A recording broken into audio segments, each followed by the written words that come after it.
మనం గత 2 వారాలుగా దేవుని సార్వభౌమత్వం గురించి మనం మాట్లాడుతున్నాం. దేవుడు సార్వభౌముడు. దేవుడు అన్నింటి మీద నియంత్రణ కలిగినవాడు. ఆయనకు తెలియకుండా ఏది జరగదు. యిర్మీయాలో ఒక వచనాన్ని కూడా మనం చూసాం. ఆయన తనకిష్టమైనదంతయు కూడా సృష్టిలో ఆయన చేసేవాడు. ఆయన ఇది నాకు ఆశ్చర్యంగా ఉంది అని అనుకోవడానికి ప్రపంచంలో ఏది జరగదు. ఆయన ఏదైనా చూసినప్పుడు ఇది నేను ప్లాన్ చేయలేదు, ఇది ఎలా జరిగింది అని కూడా సర్ప్రైజ్ అవ్వడు. ఎందుకంటే ఆయన ఎటర్నల్ గాడ్, ఆయన నిత్యుడు. ఆయన నిత్యత్వములో మొత్తం ఆయన ప్రణాళిక వేశాడు. హీ నోస్ ఎవ్రీథింగ్ అన్న సత్యాన్ని గత 2 వారాలుగా మనం ధ్యానం చేస్తూ వచ్చాం. రక్షణ దేవుని సార్వభౌమత్వంలో దయచేయబడింది. రక్షణలో కొనసాగడం మన బాధ్యత అని కూడా మనం చూసాం. అంటే దేవుడిచ్చిన మాటలకు విధేయత చూపుతూ మనం కొనసాగాలి అని గత వారం మనం చూసాం. దేవుడు మన శోధనల్లో, మన శ్రమల్లో కూడా ఆయన సార్వభౌముడు. మనకు శ్రమలను అనుమతించినప్పుడు, శోధనలను దేవుడు అనుమతించినప్పుడు కూడా వాటి మీద కూడా ఆయన సార్వభౌముడు, ఆయన నియంత్రణలో ఉన్నాడు అన్న సత్యాన్ని కూడా మనం చూసాం. కానీ అటువంటి సిచ్యువేషన్లో మనం ఏ విధంగా సహనం కలిగి ఉండాలి, శ్రమల్లో, బాధల్లో, ట్రయల్స్లో, సఫరింగ్స్లో మనం ఏ విధంగా బాధ్యత కలిగి, ఓపిక కలిగి ఉండాలి అన్న సత్యాన్ని కూడా గత వారం మనం చూసాం. ఈరోజు దానికి కొనసాగింపుగా ఇంకొక 3 పాయింట్స్ మనం చూద్దాం. దేవుడు రక్షణ విషయంలో సార్వభౌముడు. ఆయన ఎవరిని కరుణింతునో వానిని కరుణింతును, ఎవని ఎడల జాలి పడుదునో వాని ఎడల జాలి పడుతును అని చెప్పాడు. ఆయన రక్షిస్తాడు. ఆయన రక్షణ చేయాలనుకున్నది జగత్తు పునాదికి ముందే ఆయన నిర్ణయించాడు, ఆయన చేస్తాడు. కానీ మన బాధ్యత ఏంది? వాట్ ఈజ్ అవర్ రెస్పాన్సిబిలిటీ అంటే మనం రక్షణ సువార్తను ఇతరులకు చెప్పాల్సిన వారమై ఉన్నాం. దేవుడు రక్షిస్తాడు, ఆయన సార్వభౌముడు, ఆయన ప్రణాళికలో ప్రజలను ఆయన రక్షించుకుంటాడు. కానీ మన బాధ్యత ఏంటంటే మనం ఆ రక్షణ సువార్తను ఇతరులకు చెప్పాలి. అది మన బాధ్యత. సువార్త చెప్పడం అన్నది మనం తెలుసుకోవాలి. మత్తయి సువార్త 28, 19, 20 వచనాలు మనందరికీ తెలిసిన వచనాలే. మీరు అంటే రక్షించబడిన మీరు, యేసుక్రీస్తు యందు విశ్వాసం ఉంచిన మీరు సర్వలోకమునకు వెళ్ళి సువార్త చెప్పి శిష్యులను చేయండి. అది మన బాధ్యత. రక్షణ దేవుని కృప. ఎఫెసీ పత్రిక 2:8 అది కృప వలన మాత్రమే కలుగుతుంది. కానీ క్రీస్తు ఆజ్ఞాపిస్తున్నది ఏంటంటే మీరు సర్వలోకానికి వెళ్ళి ఆ రక్షణ వార్తను, శుభవార్తను, సువార్తను చెప్పి శిష్యులను చేయండి. ఆ మాటలు విన్న ఆదిమ శిష్యులు కూడా అదే చేశారు. అపోస్తుల కార్యములు 2వ అధ్యాయంలో మొట్టమొదటిసారి పేతురు ప్రసంగంతో మొదలైన ఆ సువార్త పరిచర్య అపోస్తుల కార్యముల గ్రంథమంతా కూడా మనం చూస్తున్నాం. వేరెవర్ దే వెంట్, ఎక్కడికైతే వాళ్ళు వెళ్ళారో అక్కడ వాళ్ళు సువార్త చెప్పారు. అంటే దేవుడు వాళ్ళకిచ్చిన బాధ్యతను వాళ్ళు నెరవేర్చారు. ఇంకో విషయం చెప్పనా, ఆదిమ సంఘంలో శ్రమలు కలిగినప్పుడు కూడా సంఘానికి అంత మంచిగా ఉన్నప్పుడు కాదండి, సంఘం మీద ఆల్రెడీ శ్రమలు కలుగుతున్నాయి. ఈడ్చుకొచ్చి బయటికి వచ్చి హింసిస్తా ఉన్నాడు సౌలు. ఆ స్టెఫెనును చంపేశారు బాహాటంగా. అంత శ్రమలు కలిగిపోయినప్పుడు సంఘం చెదిరిపోయింది. అక్కడికిక్కడికి వెళ్ళారు. కానీ ఎక్కడికి వెళ్ళినా వాళ్ళు ఏం చేశారంటే చెదిరిపోయిన విశ్వాసులు కూడా సువార్త చెప్పారు. ఫిలిప్ ఎక్కడికో వెళ్ళాడు, సువార్త చెప్పాడు. ఇంకొంతమంది అంతియొకయకి వెళ్ళారు, సువార్త చెప్పారు. మళ్ళీ అక్కడ సంఘాలు స్టార్ట్ అయ్యాయి. సో శ్రమలలో కూడా శిష్యులు ఏం చేశారంటే దేవుని రక్షణ సంబంధమైన సార్వభౌమత్వాన్ని అంగీకరించి వాళ్ళ బాధ్యతగా వాళ్ళు సువార్త చెప్పినట్టుగా మనం చూస్తాం. రోమీలకు రాసిన పత్రిక 10వ అధ్యాయం 14, 15 వచనంలో మానవుని బాధ్యత గురించి దేవుడు చాలా సూటిగా ఆ మాట రాశాడు. వారు విశ్వసింపని వానికి ఎట్లు ప్రార్థన చేయుదురు, వినని వారిని ఎట్లు విశ్వసించుదురు, ప్రకటించువాడు లేకుండా వారెట్లు విందురు, ప్రకటించువారు పంపబడని ఎడల ఎట్లు ప్రకటించుదురు. దేవుడు రక్షిస్తాడు. దేవుడు విశ్వాసము కృప ద్వారా వాళ్ళను తన బిడ్డలుగా చేసుకుంటాడు.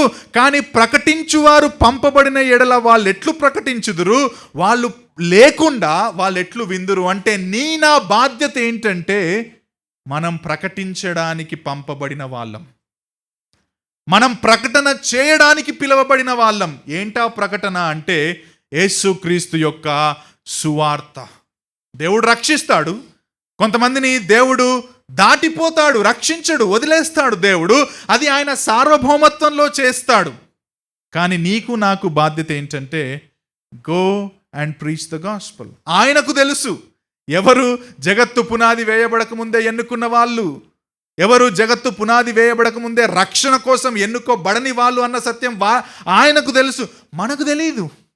కాబట్టే మనం వెళ్ళి సమస్త జనులకు సువార్త చెప్పవలసిన వారమై ఉన్నాం. That is our responsibility. మీరు పాత నిబంధనలోకి వెళ్తే నినెవే పట్టణం, యోనా గ్రంథాన్ని నేను ఈరోజు 2 ఉదాహరణలతో చెప్పే ప్రయత్నం చేస్తాను. నినెవే పట్టణం మనందరికీ తెలుసు. యోనాను నినెవేకి వెళ్ళి తీర్పును గురించి ప్రకటించు, శుభవార్తను ప్రకటించు, ఇదిగో దేవుడు మీ మీదికి రాబోతున్నాడు, ఉగ్రత, మీరు ఒకవేళ రక్షించబడాలంటే మీరు దేవుని తట్టు తిరగండి అని వాళ్లకు తీర్పుకు సంబంధించిన వార్తను చెప్పడానికి, ఆ దేవుని వైపు తిరిగితే దేవుడు కాపాడుతాడన్న సత్యాన్ని చెప్పడానికి వెళ్ళమంటే ఎగ్జాక్ట్లీ యోనా ఆపోజిట్ సైడ్లో ఆయన నినెవేకు వేరుగా బయలుదేరాడు. కానీ దేవుని చిత్తం ఏంటి? నినెవే ప్రజలు పశ్చాత్తాపం పొందాలి. ఈ మాట ఇక్కడ అడగనివ్వండి. దేవుడు యోనా ద్వారా కాకుండా నినెవే ప్రజలు పశ్చాత్తాపం పొందడానికి మార్గాన్ని కనుక్కోలేడా? He can. ఆయన ఏ విధంగానైనా సరే వాళ్ళను పశ్చాత్తాపం గుండా తీసుకెళ్ళడానికి సామర్థ్యం కలిగినవాడు. కానీ ఈయనకు ఒక ఆజ్ఞ ఇవ్వబడ్డది. I want to do this through you Jonah. అది నీ బాధ్యత. అది నేను ఎలాగైనా చేయగలను, వాళ్ళని ఎలాగైనా కన్విక్ట్ చేయగలను.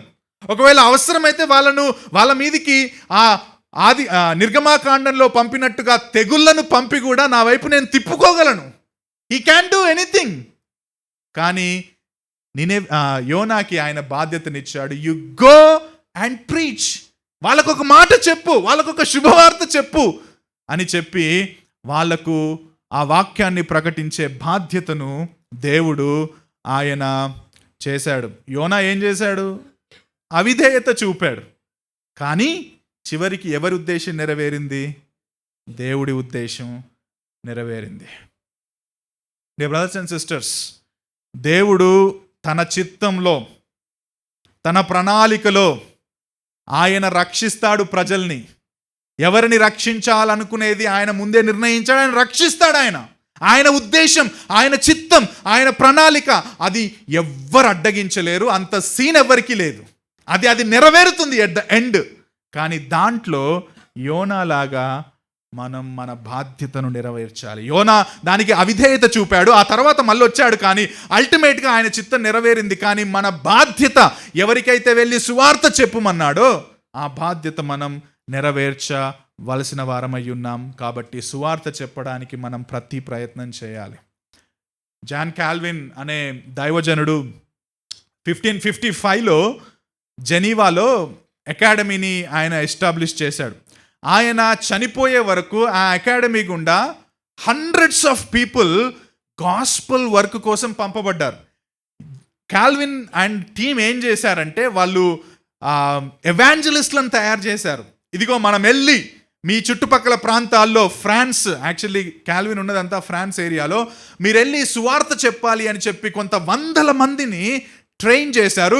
ఈ 100 మంది బయటికి వెళ్ళిపోయారు. ఫ్రాన్స్లో అప్పట్లో పర్సిక్యూషన్ ఉండేది. ఇలా పంపబడిన వాళ్ళలో చాలామంది చనిపోయారండి. చనిపోయారు. ఎందుకంటే they were preaching the gospel. దేవుడు వాళ్ళకి ఇచ్చిన బాధ్యతను నెరవేరుస్తూ చనిపోయారు.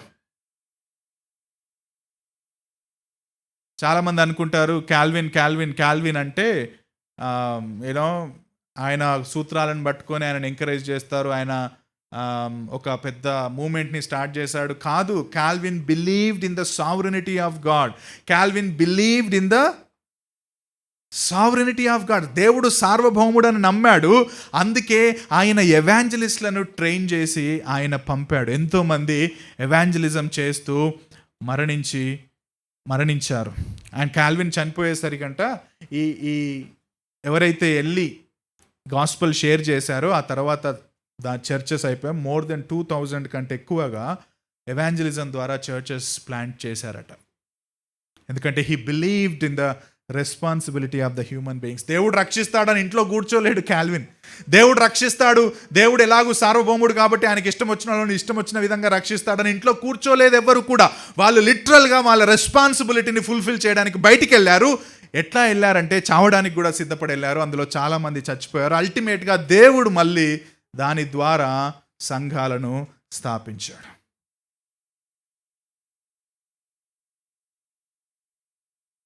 కాల్విన్ చెప్పిన మాట ఏంటంటే, క్రీస్తు తన శక్తితో తన సార్వభౌమత్వంతో ప్రజలను రక్షించి సంఘముగా అందరినీ ఐక్యపరుస్తాడు. దట్ ఈస్ ట్రూ, అది సత్యమే. అయినప్పటికీ సువార్త వర్షం వలె మేఘాల నుండి కిందికి రాదు, అది మనమే వెళ్ళి చెప్పాలి. వర్షం వలె ఎక్కడనో ఒక దగ్గర సువార్త పైనుంచి వచ్చి ఇది సువార్త అని చెప్పి రాదు. It is our responsibility. We have to go and preach the gospel అని జాన్ కాల్విన్ చెప్పాడు. 18th సెంచరీలో, ఈ మాట వినండి, 18th సెంచరీలో కొన్ని వేల మందికి ఇటువంటి మైక్ లేనప్పుడు కూడా పెద్ద పెద్ద మీటింగ్స్ పెట్టి సువార్తను చెప్పిన జార్జ్ విట్ఫీల్డ్ ఇండియాకి మిషనరీగా వచ్చి 7-8 సంవత్సరాల వరకు ఒక్క ఆత్మ కూడా రక్షించబడకపోయినా కానీ కంటిన్యూస్గా సువార్త చెప్పిన విలియం కేరీ బర్మా అనే దేశానికి వెళ్ళి ఎన్నో శ్రమల గుండా వెళ్ళి అక్కడ సువార్త చెప్పి కొన్ని సంవత్సరాలు అక్కడ ఉండి అక్కడ సంఘాన్ని స్థాపించిన అదోనీరామ్ జడ్సన్ పసిఫిక్ ఐలాండ్లో నరభక్షకుల దగ్గరికి వెళ్ళి సువార్త చెప్పిన జాన్ ప్యాటన్, వీళ్ళందరూ కూడా దేవుడు సార్వభౌముడు అన్న సత్యాన్ని గట్టిగా నమ్మిన వాళ్ళు. కానీ ఇంట్లో కూర్చోలేరు వాళ్ళు. జాన్ ప్యాటన్ పసిఫిక్ ఐలాండ్స్కి సువార్త చెప్పడానికి వెళ్తా ఉంటే ఆయన అన్నారంట, ఏ జాన్ ప్యాటన్, నువ్వు అక్కడికి వెళ్తే అక్కడ క్యానిబల్స్ అంటే మనుష్యులను చంపి తినే నరభక్షకులు ఉన్నారు, చంపేస్తారు నాయన, నువ్వు అక్కడికి వెళ్ళొద్దు అంటే జాన్ ప్యాటన్ ఆన్సర్ ఏంటో తెలుసా అండి? నేను చూడకుండానే చెప్తున్నా, ఇది నా మనసులో అది ఉండిపోయింది. ఇక్కడే ఉంటే ఒకరోజు నా శవాన్ని ఎలాగూ చచ్చిపోయిన తర్వాత చెదలు తినేస్తాయి, నేను చచ్చిపోతాను, చెదలు తినేస్తాయి. ఇక్కడ వ్యర్థంగా దేవుని సువార్త చెప్పకుండా నా శరీరాన్ని చెదలు తినేయడానికి వదిలివేయడం కంటే దేవుని సువార్త కోసం నేను అక్కడికి వెళ్ళి నరమాంస భక్షకులకు ఆహారంగా అయినా పర్వాలేదు, I want to go and preach the gospel. నేను వెళ్ళి సువార్త చెబుతా అని ఆయన అన్నాడు. వీళ్ళందరూ దేవుని సార్వభౌమత్వాన్ని నమ్మిన వాళ్ళే, కానీ దేవుడు వాళ్ళకిచ్చిన బాధ్యతను నెరవేర్చడానికి అది ఎంత శ్రమైనా సరే, ఎంత కష్టమైనా సరే, ఎందుకు రావాలండి విలియం కేరీ మన భారతదేశానికి? కంఫర్టబుల్ లైఫ్ జీవించవచ్చు అక్కడ అమెరికాలో. ఆయన ఇక్కడికి వచ్చి చెప్పులు కుట్టాల్సిన పరిస్థితి ఏమొచ్చింది ఆయనకు? Because he want to fulfil his responsibility. నా బాధ్యత అది, దేవుడు రక్షిస్తాడు, నా బాధ్యత సువార్త ఎవరికి తెలియదో వాళ్లకు నేను చెప్పాలి. అదే బాధ్యత, ఈ మాట వినండి, అదే బాధ్యత దేవుడు నీకిచ్చాడు, నాకిచ్చాడు. ఆ బాధ్యతను మత్తయి సువార్త 19-20 వచనాల్లో 28వ అధ్యాయంలో ఆజ్ఞారూపకంగా ఇచ్చాడు. హీ ఈజ్ నాట్ రిక్వెస్టింగ్ అస్, బాబు నేను మిమ్మల్ని రక్షించిన, ఇప్పుడు వెళ్ళి ఆయనకు సువార్త చెప్పు, లేకపోతే నేను ఆయన రక్షించలేను అని ఆ విధంగా వేడుకుంటూ ఇవ్వలేడు. You go and preach the gospel, it's a command. Yes Lord, I will do it అని అనాలే కానీ నాకు భయం, నాకు సిగ్గు, నాకు కష్టం, నేను ఆన్సర్ చేయలేను, these are not the excuses we have to give. ఉన్నాయి, భయాలున్నాయి, సిగ్గుంది, కానీ what are you doing to overcome them? ఏం చేస్తున్నాం మరి వాటిని అధిగమించడానికి? మన బాధ్యత go and preach the gospel. ఎందుకు చెప్పాలంటే ఇంకా వేరే మార్గం లేదు. There is no other way. ఎలా రక్షిస్తాడు దేవుడు అంటే, ఇదిగో నా ప్రజలకు నేను ఆజ్ఞ ఇచ్చాను, నా ప్రజలు వాటిని పాటిస్తారు, వాళ్ళు పాటించినప్పుడు వాళ్ళు ప్రకటిస్తారు, వాళ్ళు ప్రకటించినప్పుడు వాళ్ళు వింటారు. ఎవరైతే వింటారో వాళ్ళలో ఎవరినైతే నేను ఎన్నుకున్నానో ఆ సువార్త పిలుపు ద్వారా నేను వారిని రక్షిస్తాను. ఇంకా వేరే మార్గం లేదు. కాబట్టి ప్రశ్న ఏంటంటే, ఎప్పుడు మన బాధ్యతను మనం నెరవేర్చాం? When was the last time we preached the gospel to someone? చివరిసారి ఒకరికి మన నోరు తెరిచి, మన జీవితం ద్వారా కాదు, మన నోరు తెరిచి సువార్త ఎప్పుడు చెప్పాం? దేవుడు రక్షిస్తాడు. Very good. What is your responsibility? When was the last time you fulfilled your responsibility of preaching the gospel to someone? వేరే మార్గం లేదు. క్రీస్తులో విశ్వాసం ఉంచడం ద్వారానే మానవునికి పాప క్షమాపణ, క్రీస్తులో విశ్వాసం ఉంచడం ద్వారానే మానవుడికి మోక్షం మరియు విమోచన. ఇక్కడ కూర్చున్న మీలో ఎవరైనా ఇంకా రక్షించబడకపోతే కూడా అది మీకు కూడా వర్తిస్తుంది. యేసుక్రీస్తు లేకుండా మీకు నరకమే. యేసుక్రీస్తు దగ్గరికి వస్తే ఆయన అంటున్నాడు, ఐ విల్ సేవ్ యూ. ప్రతి బాష్ప బిందువును నేను తుడిచేస్తా. నేను నీకు నిత్య జీవం ఇవ్వడానికే ఈ లోకానికి వచ్చా. నీవింకా ఆ పాప భారాన్ని మోయాల్సిన అవసరం లేదు, ఎందుకంటే నేను సిలువ మీద ఆ పాప భారాన్ని మోసాను. కమ్ టు మీ, నా యొద్దకు రా, నేను నీకు విశ్రాంతిని ఇస్తా అని యేసుక్రీస్తు అంటున్నాడు. అది ఏ పాపమైనా, అది ఎంత తీవ్రమైనదైనా, ఇంకా రక్షించబడకపోతే యేసుక్రీస్తు దగ్గరికి రమ్మని నేను రిక్వెస్ట్ చేస్తున్నాను. ఒకవేళ నువ్వు రక్షించబడితే, ఎవరో చెప్పారు కాబట్టే, చాలాసార్లు చెప్పాను నేను ఈ డైలాగ్, మళ్ళీ చెప్తున్నాను, ఎవరో చెప్పారు కాబట్టే నువ్వు ఇక్కడ కూర్చున్నావు, నేను ఇక్కడ కూర్చున్నా. ఎవరో ఒక పత్రిక ఇచ్చారు కాబట్టే నువ్వు ఇక్కడ కూర్చున్నావు, నేను ఇక్కడ కూర్చున్నా. ఎవరో ఒక సువార్త వాక్యాన్ని రాశారు కాబట్టే నువ్వు ఇక్కడ కూర్చున్నావు, నేను ఇక్కడ నిలబడ్డా. ఆ ఎవరో నీ జీవితంలో రక్షణ కార్యాన్ని చేస్తే ఇక్కడ కూర్చున్న నీవు ఆ ఎవరో ఎందుకు కాకూడదు? ఇక్కడ కూర్చున్న నువ్వు ఆ ఎవరో అవ్వడమే నీ బాధ్యత. అది ఏ రకమైనా సరే, ఏ మీడియం అయినా సరే, make every opportunity to preach the gospel. నీ ఫేస్బుక్ మీద పెడతావో, నీ ఇన్స్టాగ్రామ్లో చేసి పెడతావో, ఇట్ డజంట్ మ్యాటర్. సరైన సువార్తను సరైన విధంగా ఉపయోగించి 10 మందికి చెప్పడం మన బాధ్యత. అవకాశం వచ్చినప్పుడు చెప్పడమే కాదండోయ్, కొన్నిసార్లు అవకాశాన్ని తీసుకొని చేయాల. అది మన బాధ్యత నెరవేర్చడం. దేవుడు తన సమయంలో తన ప్రజలను రక్షిస్తాడు కాబట్టి సువార్త చెబుతానే ఉండు. మీలో కొంతమంది మీ ఓన్ ఫ్యామిలీ మెంబర్స్కి కొన్ని సంవత్సరాలుగా, కొన్ని నెలలుగా చెప్పిన వాళ్ళు రక్షించబడతాలేరు. ఎట్లా అని అనుకుంటున్నారేమో. It is not your work, it is the work of God. What is your responsibility? Just tell. చెబుతానే ఉండు, అంతే. ఆయన సమయంలో ఆయన రక్షిస్తాడు. ఆయన సార్వభౌముడు. దేవుడు తన సమయంలో తన ప్రజలను రక్షిస్తాడు. సువార్త చెబుతూ సహనం కలిగి ఉండు. డియర్ బ్రదర్స్ అండ్ సిస్టర్స్, వాళ్ళు ఎందుకు ఇంకా రక్షించబడతలేరు అని తీవ్రమైన ఆందోళన చెందకు. Be patient. It is his work. You do your part. దేవుడు ఆయన సమయంలో, ఆయన చిత్తంలో ఆయన కార్యం చేస్తాడు. దేవుడు తన ప్రజలను రక్షిస్తాడు. సువార్త చెప్పాలనే ఆజ్ఞకు లోబడతా ఉండు. దేవుడు తన ప్రజలను రక్షిస్తాడు. ఆయన నమ్మదగిన దేవుడని నమ్ముతా నీ పని, నీ బాధ్యత నెరవేరుస్తూ ఉండు. That is our responsibility. 4వ విషయం, మన బాధ్యత. 4వ విషయం, దేవుడు సార్వభౌముడు కాబట్టి, ఇది చాలా ఇంపార్టెంట్ అండి. దేవుడు సార్వభౌముడు కాబట్టి మనం ప్రార్థన చేయాలి. We have to pray because God is sovereign. ప్రశ్న ఏంటో తెలుసా? చాలామంది అడిగేది, దేవుడికి అన్నీ తెలుసు కదా, మళ్ళీ మనం మోకాళ్ళ మీదకి వచ్చి ఎందుకు ప్రార్థన చేయాలి? Anyway God knows everything. Why we have to pray? మనం ప్రార్థన చేయాల్సిన అవసరం ఏముంది అని చాలామంది అనుకుంటారు. ఎందుకు చేయాలో తెలుసా? దేవుడు ప్రార్థించమని చెప్పాడు కాబట్టి చేయాలి, అంతే.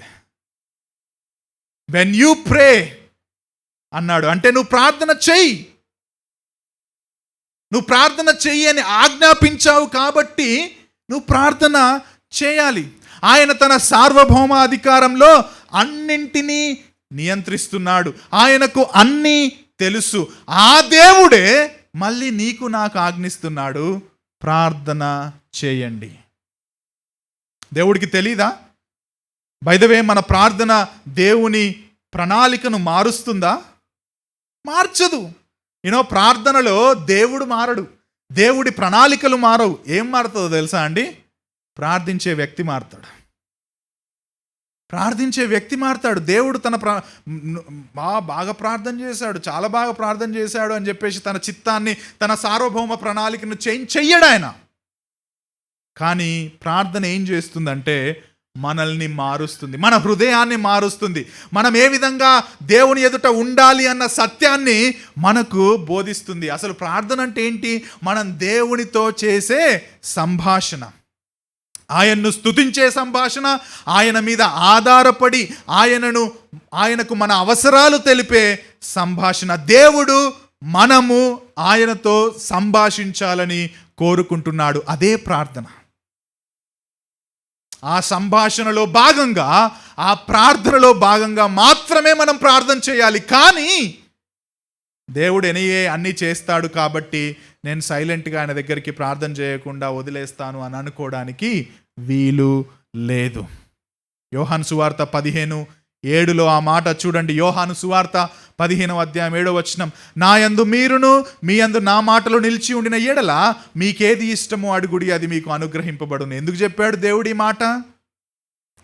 ఎందుకు చెప్పాలంటే తన పిల్లలు తనతో సంభాషించాలని, ప్రార్థన ద్వారా సంభాషించాలని, ఆయన తన పిల్లలతో ఆ ప్రార్థనలతో కలుసుకోవాలని ఆశపడి ఆ మాట చెప్తున్నాడు. మీరు ప్రార్థనతో నా దగ్గరికి రండి, మీకేది ఇష్టమో అడుగుడి. అంటే మనకి ఇష్టం వచ్చింది ఆయన ఇస్తాడని అక్కడ అర్థం కాదు.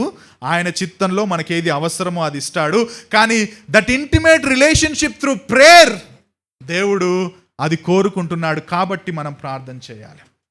జాన్ పైపర్ ఈ విధంగా అన్నాడు, చాలా జాగ్రత్తగా వినండి. జాన్ పైపర్ గారు ఈ మాట అంటున్నాడు, దేవుడు తన సార్వభౌమాధికారంతో మన ప్రార్థనలను ప్లాన్ చేస్తాడు.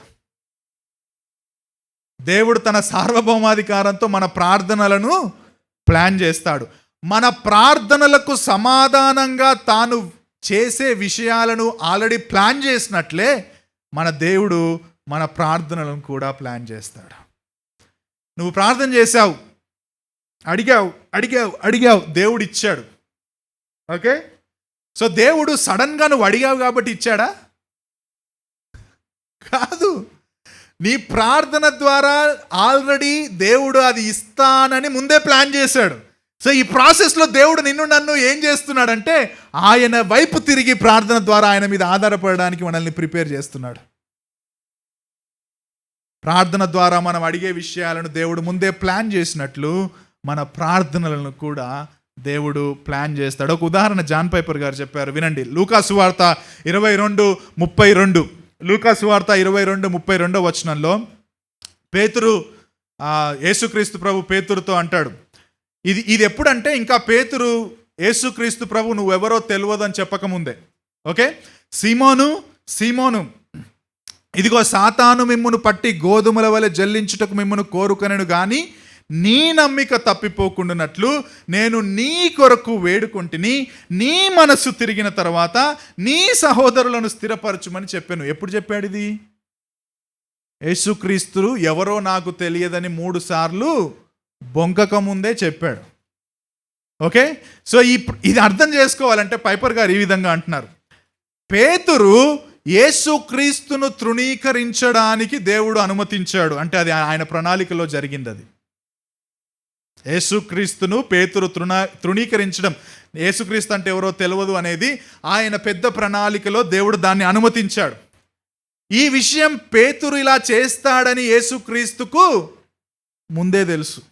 అందుకే ఈ మాట అన్నాడు, సీమోను ఇదిగో సాతాను నిన్ను పట్టుకొని జల్లించాలని అనుకున్నది, నీ నమ్మిక తప్పిపోకుండానట్లు నేను నీ కోసం ప్రార్థన చేశానని ఎందుకన్నాడంటే, పేతురు ముందు నువ్వెవరో నాకు తెలియదని 3 సార్లు బొంకబోతున్నాడని యేసుక్రీస్తుకి ఇప్పుడే తెలుసు కాబట్టి ఆ మాట అన్నాడు. పేతురు అలా చేస్తాడని యేసుకు తెలుసు. అందుకే పేతురు అలా చేస్తాడని ముందే పేతురుకి యేసుక్రీస్తు చెప్పాడు. ఆ తర్వాత దానికి ముందే ఇదిగో నీ కోసం నేను వేడుకున్నాను అని చెప్పి పేతురు పశ్చాత్తాపం కొరకు కూడా యేసుక్రీస్తు ప్రార్థించడం దేవుడు ప్రణాళికలో ముందే చేశాడు. తప్పిపోతాడని తెలుసు, దానికోసం ప్రార్థించడం కూడా దేవుడు ముందే ప్రణాళికలో ఆయన చేశాడు. ఆ ప్రార్థనకు సమాధానంగా పేతురు 3 సార్లు బొంకిన తర్వాత మళ్ళీ దేవుని దగ్గరికి వచ్చి, దేవా నన్ను క్షమించు అని చెప్పి ఆయన పశ్చాత్తాపడ్డాడు. అది కూడా దేవుడు ప్రణాళికలో నిజమైపోయింది. సో మొత్తం స్టోరీ చూస్తే దేవుడు తన ప్రణాళికలో even used the prayer of lord Jesus Christ. ఆ ప్రణాళికలో ఆయన ప్రార్థనను కూడా వాడుకొని తన చిత్తాన్ని జరిగించినట్టుగా మనం ఈ యొక్క ఇన్సిడెంట్ మొత్తాన్ని చూడొచ్చు. మీకు ఒక విషయం చెప్పనివ్వండి. నా పాయింట్ ఏంటంటే, దేవుడు లోకమంతా సిద్ధం చేశాడు, తన ప్రణాళిక అంతా వేశాడు. ఆ ప్రణాళికలో ఏదైనా కొంత భాగాన్ని మార్చమని ఎవరైనా ప్రార్థించబోతున్నారా అని వెయిట్ చేస్తూ ఆశ్చర్యపోడు ఆయన. నా ప్రణాళికను మార్చడానికి ఎవరన్నా ప్రార్థన చేయబోతున్నారా? ఓకే, వీళ్ళు ప్రార్థన చేశారు, అరే నేను మర్చిపోయినా, ఇది చేయాల్సింది కదా అని సడన్గా ఆయన సర్ప్రైజ్ అవ్వడాయన. Because he knows everything, he planned everything from eternity to eternity. అతడు లోకాన్ని ప్లాన్ చేస్తాడు, మరియు లోకం కొరకు తన ప్రణాళికలో భాగంగా దేవుడు చేయాలనుకుంటున్న దాన్ని కొరకు ప్రజలు ప్రార్థించేలా చేస్తాడు. మన ప్రార్థనలను కూడా ఆయన ఆ విధంగా ముందే ప్లాన్ చేస్తాడు. మన ప్రార్థన దేవుని అంతిమ చిత్తాన్ని మార్చదండి. మాట వినండి జాగ్రత్తగా. దేవుడు మారడు, హీఈస్ ఇమ్యూటబుల్. మన ప్రార్థనలు దేవుని చిత్తాన్ని, అంతిమ చిత్తాన్ని మార్చదు. యోనా 3:10 కూడా మనం చూస్తాం. యోనా 3:10 మనోడు ఆపోజిట్లో వెళ్ళాడు, దేవుడు పెద్ద తుఫానుని తీసుకొచ్చాడు, పెద్ద తిమింగలాన్ని దేవుడే పంపాడు. తెలుసా మీకు ఆ మాట? దేవుడే సునామీని పంపాడు, దేవుడే మత్స్యమునకు ఆజ్ఞ ఇయ్యగా అని ఉంటుంది. మీరు వెళ్ళి మీ బైబిల్లో చూడండి. దేవుడే మత్స్యానికి ఆజ్ఞ ఇచ్చాడు. ఆ మత్స్యం కడుపులో మనోడు ఏం చేశాడు? అయ్యా అయ్యా అని ప్రార్థన చేస్తే దేవుడు మళ్ళీ మత్స్యమునకు ఆజ్ఞ ఇయ్యగా మత్స్యం అతన్ని మళ్ళీ బయటికి ఎట్లయింది? ఎంత పెద్ద వాంటింగ్ వచ్చింది, చాలా పెద్ద వాంటింగ్ వచ్చింది మత్స్యానికి. ఆ గునుక్కుంటానే సొనుక్కుంటానే ఆయన మళ్ళీ నినెవే దగ్గరికి వెళ్ళాడు. వాళ్ళకి ఆ మాట చెప్పాడు, ఇదిగో మీ మీదికి ఉగ్రత రాబోతుంది, దేవుడు మిమ్మల్ని నశింపజేయబోతున్నాడు అని చెప్పినప్పుడు ఆ రాజు, నినెవే రాజు ప్రజలందరికీ ఈ మాటలు చెప్పాడు. ఇదిగో మీరందరూ కూడా ఉపవాసం ఉండండి. బై ద వే, మీరు మాత్రమే కాదు, మీ పశువులను కూడా ఉపవాసం, వాటికి కూడా ఏమి ఇవ్వకండి, పశువులకు కూడా ఏమి ఇవ్వకండి, అందరూ గోనెపట్ట వేసుకోండి. ఇదిగో మనం దేవుని వైపు ప్రార్థన చేద్దాం, మేబీ ఆయన కనుకరిస్తాడేమో, ఆయన మనల్ని కాపాడుతాడేమో అని చెప్పి నినెవే మొత్తం చాటింపు వేస్తే అందరూ కలిసి గోనెపట్ట వేసుకొని ఉపవాసం ఉండి దేవుణ్ణి వేడుకున్నారు. అప్పుడు 3వ అధ్యాయం 10వ వచనంలో ఈ మాట రాయబడింది. ఈ నినెవే వారు తమ చెడు నడతలను మానుకొనగా వారు చేయుచున్న క్రియలను చూచి, దేవుడు చూచి పశ్చాత్తాప్తుడై, తెలుగులో ఆ మాట చూడండి, పశ్చాత్తాప్తుడై వారికి చేయుదునని తాను మాట ఇచ్చిన కీడు చేయక మానెను. సో దేవుడు రిపెంట్ అయ్యాడనమాట. అవునా? అయ్యయ్యో నేను ఎంత పెద్ద పని చేశాను, వీళ్ళు ఇప్పుడు ప్రార్థన చేస్తున్నారు కాబట్టి అరే చాలా పెద్ద పని చేశాను, తప్పు పని చేశాను అని రిపెంట్. అది కాదు అక్కడ రిపెంటెన్స్ అంటే.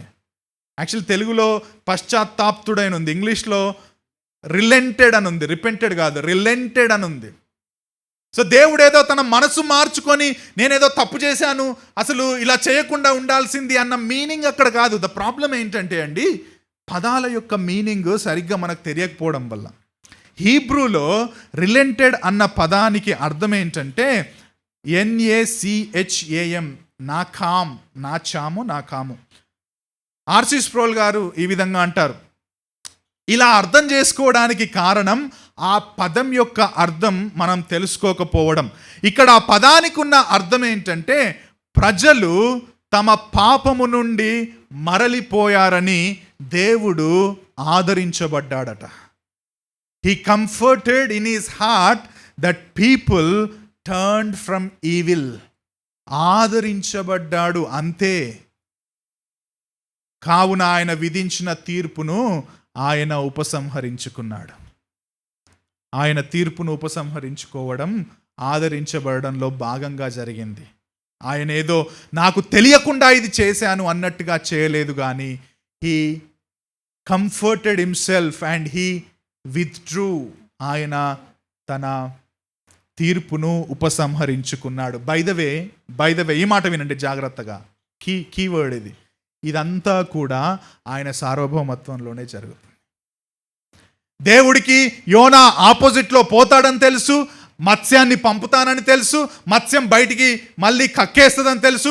అప్పుడు యోనా మళ్ళీ నినవేకి వెళ్తాడని తెలుసు. నినవే ప్రజలకు ఆయన చెప్పినప్పుడు నినవే ప్రజలు ఉపవాసం ఉండి ప్రార్థన చేస్తారని తెలుసు, వాళ్ళు రిపెంట్ అవుతారని తెలుసు. ఆ తర్వాత దేవుడు తీర్పును ఉపసంహరించుకుంటాడని కూడా ముందే తెలుసు. అది ఆయన చిత్తంలో జరిగింది. కానీ ఇదంతా కూడా ఆయన యోనాకు పాఠం నేర్పించడానికి, మరియు ఆయన ఎంత దీర్ఘశాంతుడో, ఆయన ఎంత కృపగలిగిన వాడో చూపించడానికి ఆయన తన ప్రణాళికలో చేసిన విషయంగా మనం అర్థం చేసుకోవాలి. వాళ్ళు చేసిన ప్రార్థన ఆయన నిర్ణయాన్ని మార్చలేదు. ఆయన నిర్ణయమే అది కాబట్టి ఈ విధంగా ప్రజలను వాడుకునే నిర్ణయాన్ని చేశాడు. కానీ వీళ్ళు చేసిన ప్రార్థన వల్ల ఆయన దాన్ని ఉపసంహరించుకోలేదు. అది చాలా జాగ్రత్తగా మనం అర్థం చేసుకోవాలి. కాబట్టి నా బాధ్యత ఏంటో తెలుసా అండి? దేవుడు సార్వభౌముడు, ఇవన్నీ వద్దండి. ఆయన ఆజ్ఞాపించాడు ప్రార్థన చేయమని, ప్రార్థన చేయి. దేవునికి వదిలేయకు. కష్టపడాలా కానీ ప్రార్థన చేయాలా. ప్రార్థనతో దేవుని మీద ఆధారపడకుండా దేవుని సార్వభౌమత్వంలో ఏదంటే అది జరుగుతుంది అని వదిలేస్తే దానికి మించిన మూర్ఖత్వం లేదు. ఇంకా దానికి మించిన మూర్ఖత్వం లేదు. ఒకవేళ అదే నిజమైతే అపోస్తలుడైన పౌలు ప్రార్థన మీద ఆధారపడాల్సిన అవసరము లేకుండే, ప్రార్థించమని మనకు చెప్పాల్సిన అవసరము లేకుండే. దేవుడు ఎలాగూ సార్వభౌముడు, ఆయన చేసేస్తాడు, మీరేం ప్రార్థించకండి అని చెప్పాల్సిన వాడు. కానీ తెస్సలోనిక పత్రిక చూసినా, నువ్వే పత్రిక చూసినా ఆయన ప్రజల కోసం ప్రార్థించడమే కాదు, ఆయన మనకు ఆజ్ఞాపించాడు. దేవుని వాక్యం మనకు ఆజ్ఞాపించబడ్డది, మీరు ప్రార్థన చేస్తుండండి, మెలకువగా ఉండండి, ప్రార్థనలో ఉండండి. ఎందుకంటే అది మన బాధ్యత.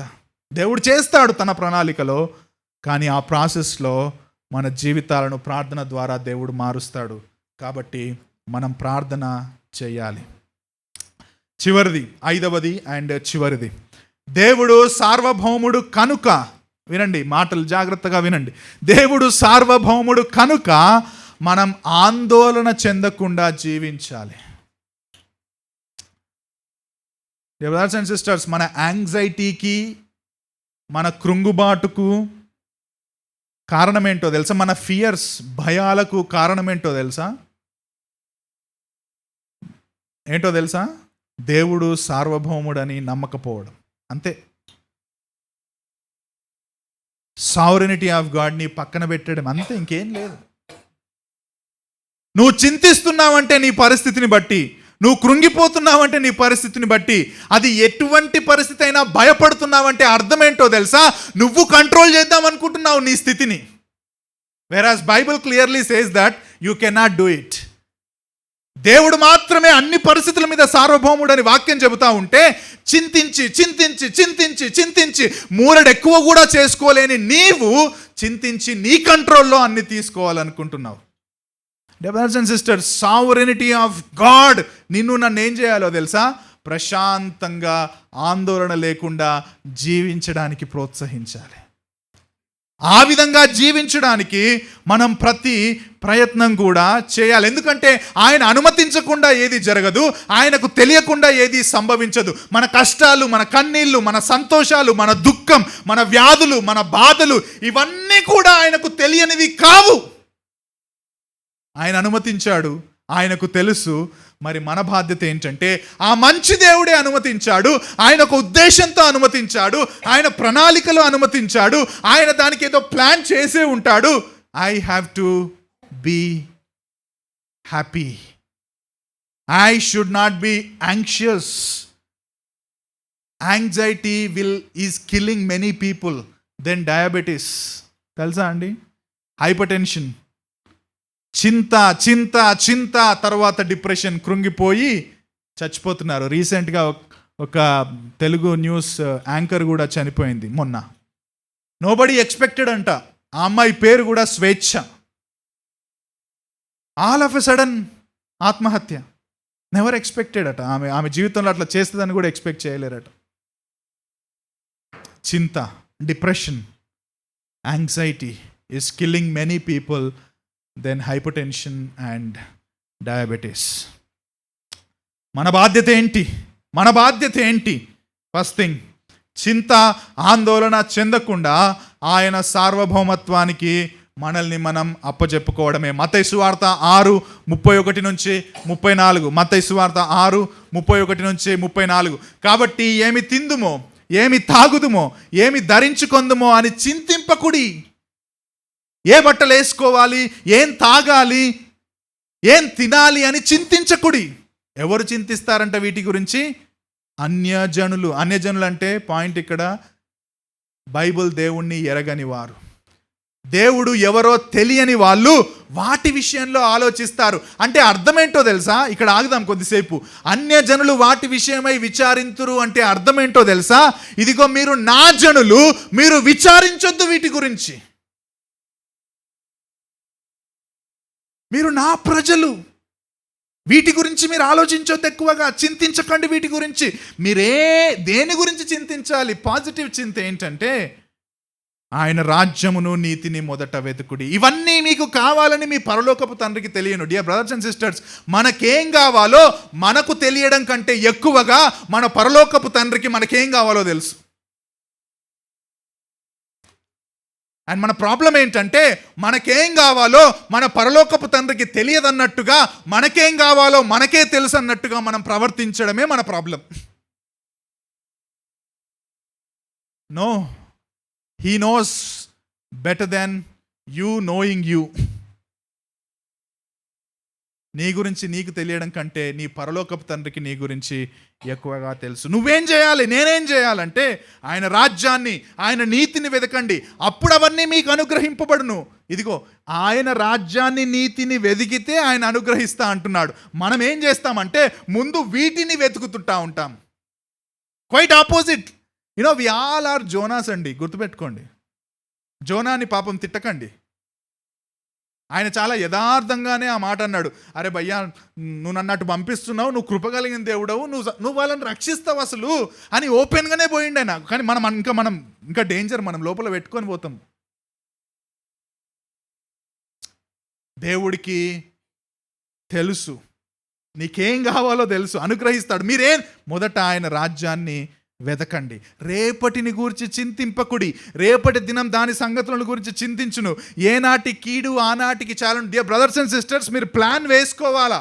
మనందరం కూడా ఫ్యూచర్కి సంబంధించిన ప్లాన్స్ వేసుకోవాలా. మళ్ళీ ఇంట్లో కూర్చొని జపం చేసుకుంటూ కూర్చోవద్దు. దేవుడు సార్వభౌముడు, ఆయన ఇస్తాడు, ఆ జాబ్ నేను చెయ్యను. దేవుడు సార్వభౌముడు, నాకు కాకిని పంపించి, అప్పుడు పంపించిండు కదా, కాకిని పంపించి నాకు కూడా బిర్యానీ ప్యాకెట్ పంపిస్తాడు.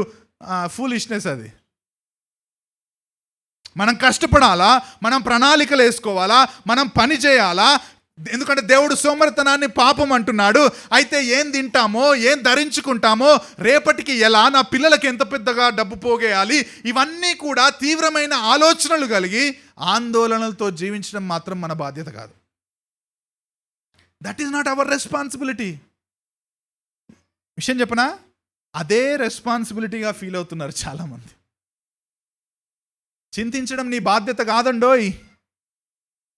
దేవుని సార్వభౌమాధికారం మీద ఆధారపడుతూ కష్టపడడం నీ బాధ్యత, పని చేయడం నీ బాధ్యత, ప్రణాళిక వేసుకోవడం నీ బాధ్యత.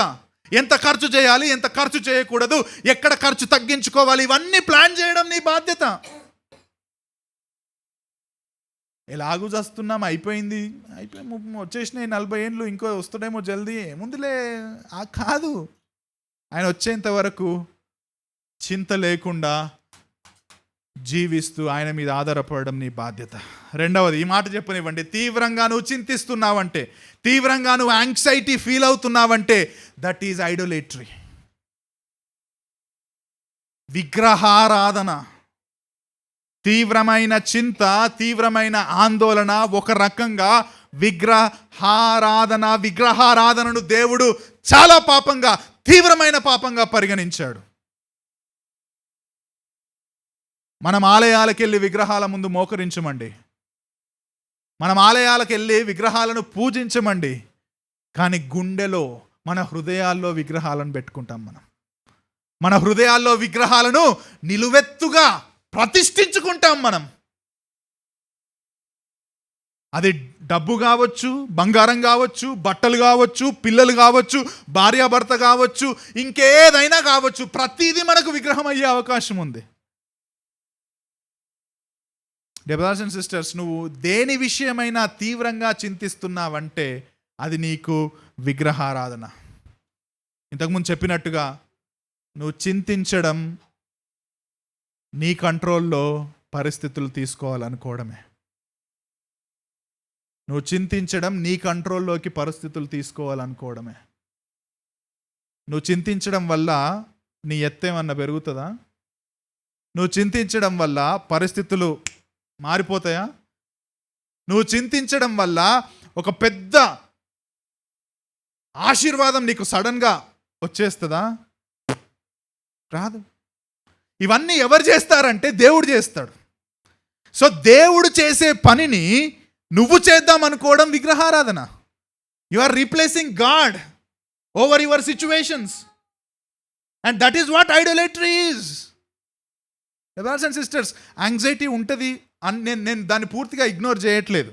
ఓకే, కొన్నిసార్లు యాంగ్జైటీ ఉంటుంది. I'm talking about severe anxiety, again and again. ఇంకా నువ్వు దాని మీదనే నీ జీవితాన్ని కట్టుకుంటున్నట్టుగా జీవించడం మాత్రం that is not good for your Christian life. That is not good for your soul, where God says I am here, come to me, don't be anxious. It's an ఆజ్ఞ. దేవుడు అంటున్నాడు, నా యొద్దకు రండి, ప్రయాసపడి భారం మోస్తున్న సమస్త జనులారా నా యొద్దకు రండి, నేను సాత్వికుడను, నేను దీన మనస్సు గలవాడను, నా యొద్దకు రండి. అసలు ఎగ్జాంపుల్ చూడండి, మత్తయి సువార్తలో జీసస్ ఇచ్చింది. 2 పిచ్చుకలు కాసుకు అమ్మబడును కదా, అయినను మీ తండ్రి సెలవు లేక వాటిలో ఒకటైనను నేల మీద పడదు. Sovereignty of God. Is talking about sparrows అండి. 2 చిన్న పిచ్చుకలు, వాటిని మనం అసలు కన్సిడర్ కూడా చేయం. అవి 2 కాసులకు అమ్మబడిపోతాయి. 2 కాసుల కంటే చాలా తక్కువ, మైన్యూట్. అయినను మీ తండ్రి సెలవు లేక వాటిలో ఒకటైనను నేలపడదు. Sovereignty of God. ఆయన సావరిన్ విల్లులోనే జరుగుతుంది, లేకపోతే ఇది జరగదు. మీ తల వెంట్రుకలన్నీ లెక్క పంపబడి ఉన్నవి. నాకు ఇక్కడ మధ్యలో అంతా పోయింది. Okay, bald head. నేను ఇట్లా అంటే మీకు కనబడుతుంది, నేను అనను ఇప్పుడు.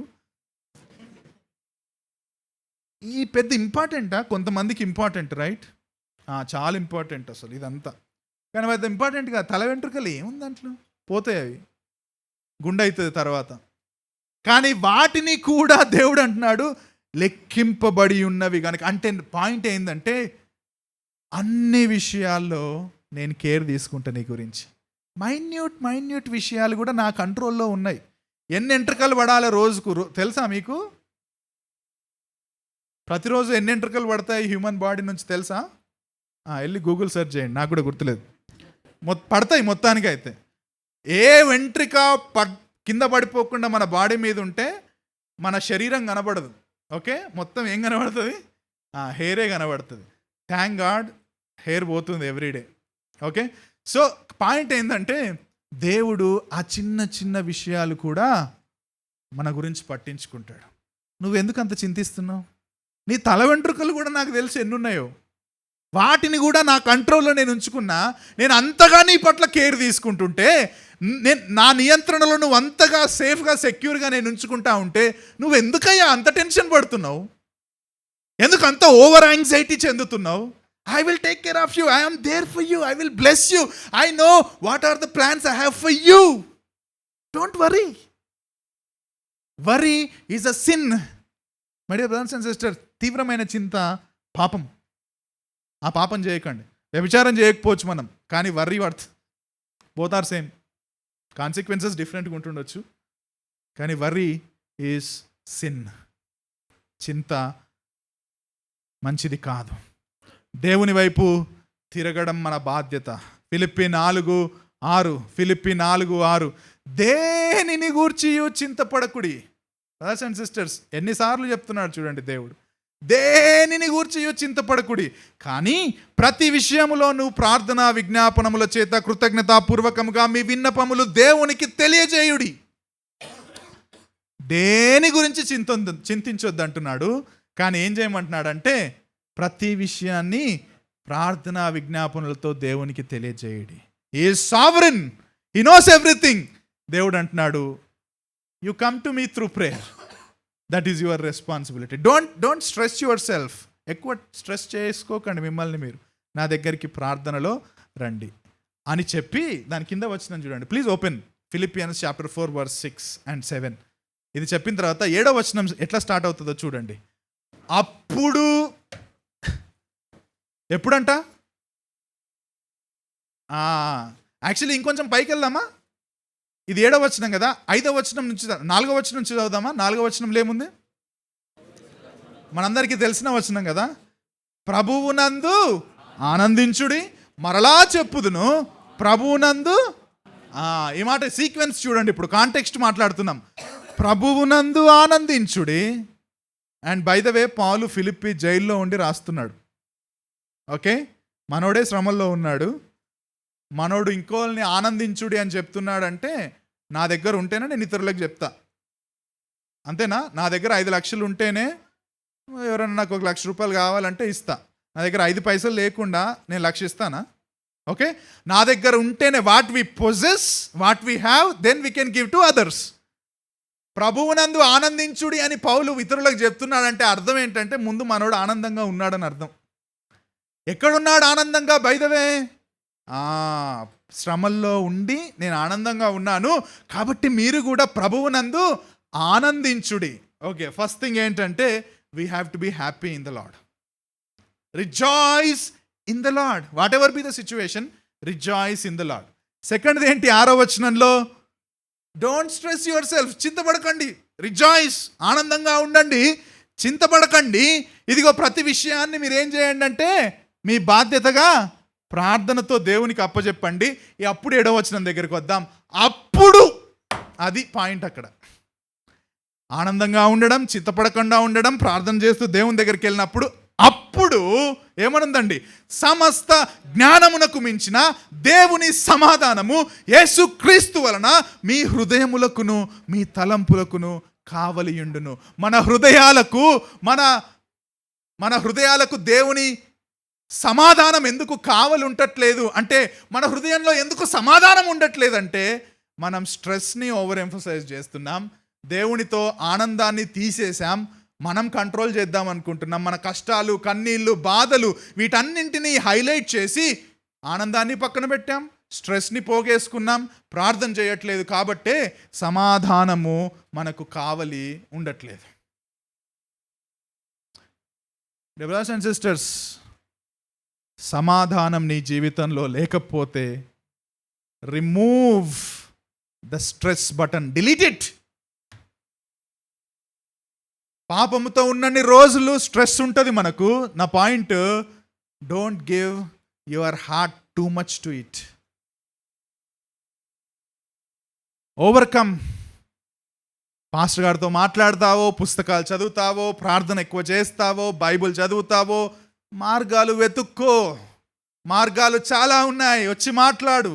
అంతేగాని ఒక్కడివే కూర్చొని సమాజానికి దూరంగా ఉండి, సంఘానికి దూరంగా ఉండి, అవే ఆలోచనలు మాటి మాటికి పోగేసుకుంటూ దేవుడు అసలు లేడన్నట్టుగా ప్రవర్తించకు. దేవుడు ఉన్నాడు, ఆయన సార్వభౌముడు, ఆయన సహాయం చేస్తాడు.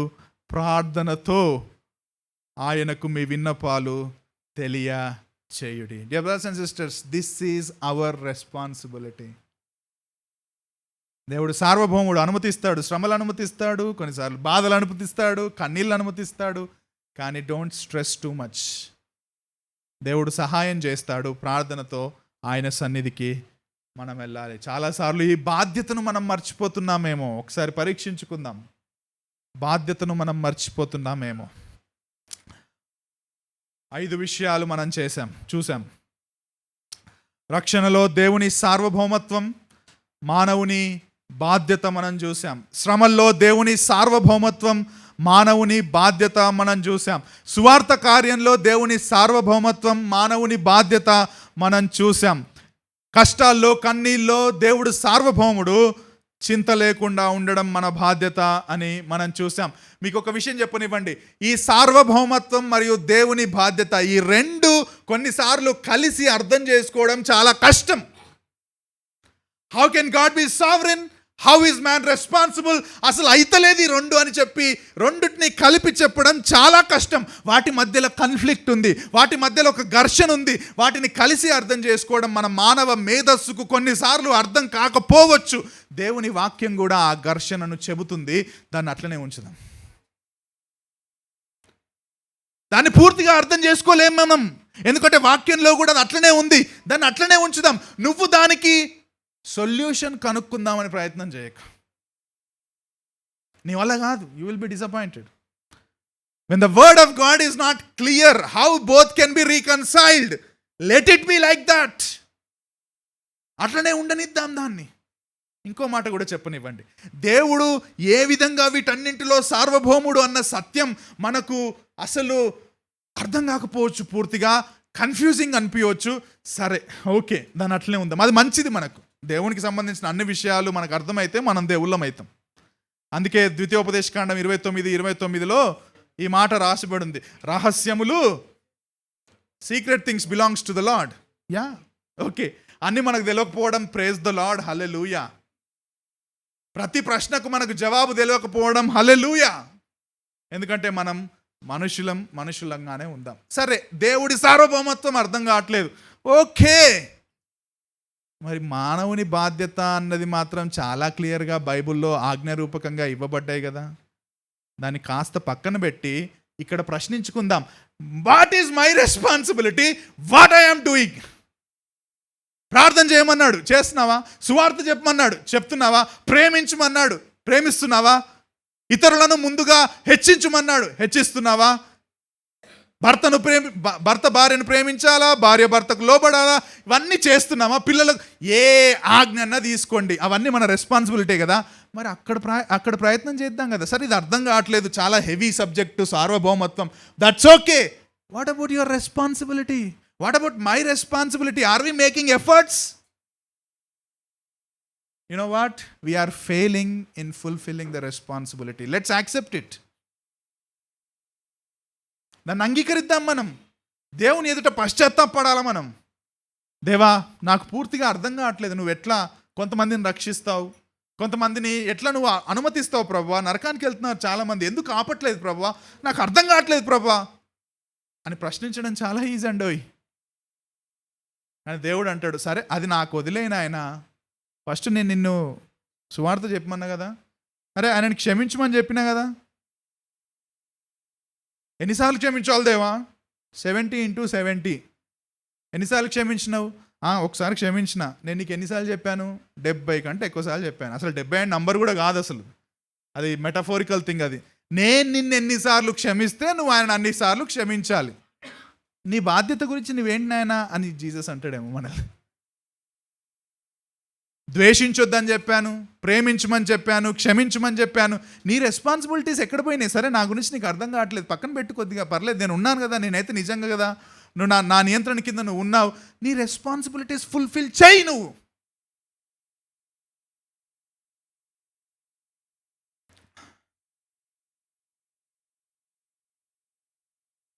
దేవుడు సార్వభౌముడు, అన్నింటి మీద సార్వభౌముడు, అన్నింటి మీద సార్వభౌముడు. ఆ సత్యం మనల్ని సంతోషానికి గురి చేయాలి. ఈ మాట చెప్పి నేను క్లోజ్ చేస్తాను. ఇఫ్ గాడ్ ఈజ్ సావరెన్, ఈ మాట వినండి, Christians should be joyful people. అరే నీ ఆయన కింద ఉందండి ఎవ్రీథింగ్, నువ్వు టెన్షన్ పడకుండా హ్యాపీగా ఉండు. నువ్వు ఇక్కడ నీ రెస్పాన్సిబిలిటీస్ ఫుల్ఫిల్ చేసుకుంటూ బీ జాయ్ఫుల్, బీ హ్యాపీ. పరదేశులము ప్రియుల ఎవ్రీ రోజు పాడుకోవాలి, సండే రోజు కాదు, ఎవ్రీడే పాడుకోవాలి ఆ పాట. మనం ఎప్పుడేమవుతుందో తెలియదు, పరలోకానికి వెళ్ళిపోతున్నాం. Come on, we have to be joyful. God is sovereign and God decides my death and birth. అది కూడా చూసాం మనం. ఒకరోజు చావబోతున్నా, అది ఆయన డిసైడ్ చేసిండు, నాకు తెలియకపోవచ్చు, కానీ I'm going to meet my God. Let's be joyful and fulfil the responsibility. ప్రపంచంలో అతి ఎక్కువగా సంతోషంగా ఉండాల్సిన వ్యక్తి ఎవరైనా ఉన్నాడంటే యేసుక్రీస్తును నమ్ముకున్న క్రైస్తవుడే. కానీ ప్రస్తుతం అతి దరిద్రంగా ఉన్నది ఎవరంటే మళ్ళీ యేసుక్రీస్తును నమ్ముకున్న క్రైస్తవుడే. వాళ్ళ ముఖం చూస్తే ఈడేదో ఇంకా పాతాళంలోంచి ఇప్పుడే వచ్చినట్టుగా ఉంటుంది. మనం we have to be joyful. we live in a sinful world. We understand that. Okay, మనందరికీ తెలుసు పాపం ఉంది, మనల్ని హర్ట్ చేస్తారు, మనల్ని మోసం చేస్తారు, మనల్ని నమ్మరు, మన మీద అబాండాలు వేస్తారు, ఇవన్నీ ఉన్నాయి. నేను అన్నీ అంటలే, వాటన్నింటినీ పెట్టుకోకి. ఇక్కడ సార్వభౌముడైన దేవుని కార్యాన్ని తలగడగా చేసుకొని నిద్రపోండి అంటాడు చార్ల్స్ స్పర్జన్ గారు. దేవుడు సార్వభౌముడు అన్నింటి మీద అన్న సత్యాన్ని తలగడగా పెట్టుకొని ప్రశాంతంగా హీ నోస్ ఎవ్రీథింగ్, నాకు నిద్ర కావాలని చెప్పేసి పడుకోండి. And that is what I do sometimes. మస్తున్నాయి నాకు మైండ్లో, నిద్ర పట్టకుండా ఆలోచన. నా భార్య ఎప్పుడు చెప్తుంటుంది, నువ్వు ఎక్కువ ఆలోచిస్తావు, పడుకో. అన్నీ ఉన్నాయి. కొన్నిసార్లు నిజంగా నిద్ర రాదు, కొన్నిసార్లు అయితే సార్వభౌమ ఏమన్నా అనుకోని ప్రజలు, ఆయన అట్లా అన్నాడు, సరే అనుకోనిలే మంచి తలగడ మీద పెట్టుకొని, దేవా దేఖ్లో సబ్కో, మైతో సోనే వాళ్ళవు.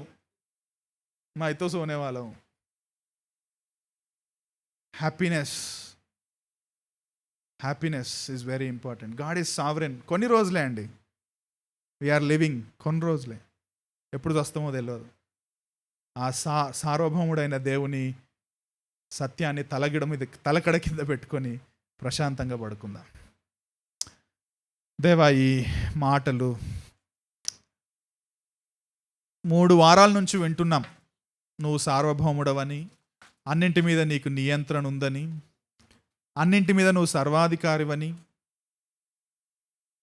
ఈ భూమి మీద సముద్రంలో నీకు ఇష్టమైనదంతా నువ్వు జరిగించువాడవని, ఎవరిని కరుణిస్తావో వారిని కరుణిస్తావు, ఎవరిని యందు జాలి పడతావో వాని యందు జాలి పడతావని, నీలో మంచితనం ఉందని, నీ ప్రణాళిక అది ఏమైనా నువ్వు దాన్ని నెరవేరుస్తావని, కొన్నిసార్లు మా పాపం ద్వారా కూడా నీ ప్రణాళికను నువ్వు నెరవేర్చుకుంటావు.